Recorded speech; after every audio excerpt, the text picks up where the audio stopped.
On the morning of October 14th, 2003, the trees in Ashford County were bleeding red and gold. It was the kind of quiet autumn morning that made small towns feel safe, until they weren't. At 6:42 a.m., a hunter walking the edge of Briarwood Park noticed something strange beneath the old wooden observation tower. At first, he thought it was a pile of discarded clothing. Then he saw a hand. Her name was Lila Monroe. She was 27 years old, a second-grade teacher, the kind of woman who wrote handwritten birthday cards to her students, the kind who brought soup to sick neighbors, the kind who still called her mother every Sunday night. When police arrived, the scene looked simple. Too simple. Lila was lying on her back beneath the tower platform. A rope hung loosely from one of the beams above. Her scarf, soft blue, knitted by her sister, was wrapped around her neck. The first responding officer, Deputy Harris, said it quietly. "Looks like a suicide. No sign of a struggle, no defensive wounds visible at first glance, no note." But in small towns, people fill in blanks quickly. By noon, whispers had already spread through Ashford. She was stressed. Maybe she was depressed. Teachers burn out, you know. By evening, the local news ran the headline, "Young teacher found dead, apparent suicide." Lila's mother, Denise Monroe, collapsed when she heard. She wouldn't do that, she kept repeating, over and over. She wouldn't. But grief doesn't argue with police reports. The coroner, Dr. Elliot Graves, performed a preliminary examination that afternoon. Cause of death appeared to be ligature hanging. No immediate red flags.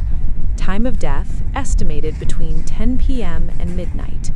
It was clean, orderly, closed by Friday.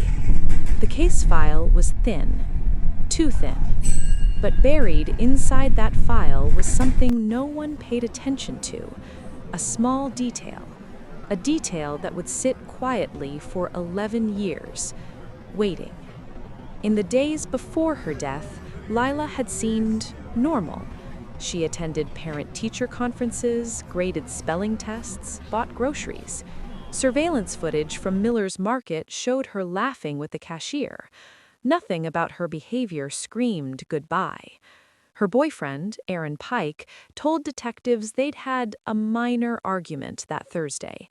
Nothing serious, just future plans, commitment, marriage. He said she left his house around 9:15 p.m. alone. He cried in the interview room. Real tears, or convincing ones. Detective Mark Rowan, a tired man with 22 years on the force, wanted the case wrapped. Ashford wasn't built for murder investigations. They handled DUIs, domestic disputes, the occasional burglary. Suicide was tragic, but manageable. The autopsy report arrived 3 days later. Cause of death, asphyxiation due to ligature. Manner of death, suicide. There was mild bruising along the neck, but consistent, the report said, with self-suspension. Toxicology was clean. No drugs, no alcohol. The rope found at the scene was purchased from a local hardware store months earlier. Common brand, no receipt traceable. Case closed. Lila was buried beneath a gray November sky.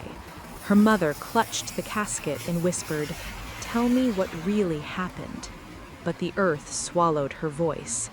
Detective Rowan filed the paperwork. He moved on. Or at least he tried, because something bothered him. Lila's fingernails had been clean. Too clean. No dirt from the forest floor, no broken skin. But if she climbed that tower alone at night, wouldn't there have been something? He mentioned it once to Dr. Graves. The coroner shrugged. Not everyone fights. That was enough. The file went into storage, and Ashford went back to sleep. Time passed the way it always does in small towns. Slow, then suddenly fast. The school hired a new teacher. The observation tower in Briarwood Park was torn down 2 years later after a storm damaged it. People stopped talking about Lila, except her mother. Denise never packed up Lila's bedroom. The floral comforter stayed smooth, her closet untouched. Every October 14th, Denise drove to Briarwood Park and sat in her car. 11 years passed. Aaron Pike moved away 6 months after the funeral, took a job in another county, married a nurse named Carly, had 2 children. People described him as steady, reliable. But in 2014, something happened that no one expected. Dr. Elliot Graves, the original coroner, died suddenly of a heart attack. His replacement, Dr. Nora Bennett, inherited dozens of old files. She was younger, meticulous, the kind of medical examiner who reread reports at midnight. One rainy Thursday, while reorganizing archived cases, she opened Lila Monroe's file. She wasn't looking for it. It just happened to be there. The photographs caught her attention, specifically one, a close-up of Lila's neck. Dr. Bennett leaned closer. The ligature mark was angled upward. That was normal. But there was something else, a faint, almost invisible second line beneath it, horizontal, not angled. Her heart began to race.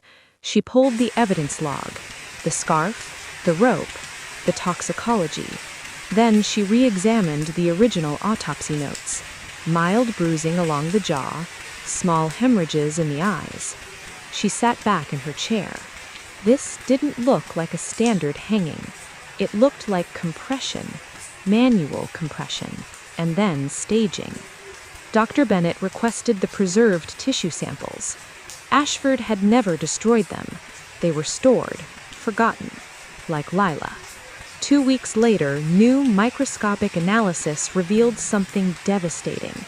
The hemorrhaging pattern in the neck muscles was inconsistent with self-inflicted handing. It suggested force, external force. Dr. Bennett called Detective Rowan, now nearing retirement. "I think you need to reopen Lila Monroe's case." There was silence on the other end. Then a single word. "Why?" Her voice didn't shake. "Because I don't think she killed herself." Reopening a closed case in Ashford was like waking a ghost. People didn't like it. It meant someone had been wrong. It meant the town wasn't as safe as it believed. Detective Rowan pulled the file from storage. Dust covered the edges. He reread Aaron Pike's interview transcript. Something new stood out. Aaron described Lila wearing a red sweater the night she left his house, but she was found wearing a gray cardigan. Rowan checked the evidence inventory. No red sweater logged. He requested access to Lila's old phone records. In 2003, data wasn't stored like it is now, but call logs still existed through archived billing statements. At 9:48 p.m., Lila made a 42-second call. Not to her mother, not to a friend, to Aaron. But Aaron told police she left his house at 9:15 and never contacted him again. Rowan felt the familiar tightening in his chest. He drove 3 counties over to find Aaron Pike, now a high school guidance counselor. Respectable, calm. Aaron looked surprised but composed when Rowan mentioned reopening the case. "I thought that was settled," he said softly. "Maybe it shouldn't have been," Rowan replied. Aaron stuck to his story. Minor argument, she left, he slept. But when confronted with the 9:48 call, his eyes flickered, just for a second. "I don't remember that." Rowan requested permission to re-examine the rope. Forensic technology had advanced. Fiber analysis showed something subtle. Skin cells beneath the knot. Male DNA. Not degraded enough to dismiss. Aaron agreed to provide a voluntary sample. He had no choice without looking suspicious. The results came back 3 weeks later. It was a match. His DNA was embedded beneath the tightened knot of the rope, not where someone would casually touch, but where someone would pull hard. Dr. Bennett finalized her amended autopsy. Cause of death? Homicidal strangulation. Manner of death? Homicide. The rope had been used after death to stage the scene. One small mistake. He pulled too tightly and left himself there for 11 years, waiting to be found. Part 5. The verdict after silence. Aaron Pike was arrested on a quiet Tuesday morning. Neighbors watched from behind curtains. He didn't resist. In the interrogation room, he denied everything for 3 hours. Then Dr. Bennett's findings were presented. Then the DNA. Then the phone call. The silence in that room grew heavy. Finally, Aaron leaned forward. "We argued," he whispered. "She said she was leaving me." He claimed he grabbed her, just to stop her, just to calm her. But anger doesn't measure pressure. His hands tightened around her scarf. She struggled. He panicked. When she stopped moving, he waited. Maybe she'd wake up. She didn't, so he drove her body to Briarwood Park. He knew about the observation tower. He'd taken her there once for a picnic. He tied the rope, wrapped the scarf, staged the goodbye she never chose. In court, the trial lasted 9 days. Denise Monroe sat in the front row every morning, hands folded, eyes steady. When the amended autopsy was explained to the jury, you could feel the shift in the room. This wasn't a tragic decision. It was a stolen life. The defense argued accidental death, temporary rage, no intent. But staging a suicide isn't panic, it's calculation. The jury deliberated for 6 hours. When they returned, the courtroom held its breath. Guilty. Second-degree murder. Aaron Pike was sentenced to 32 years.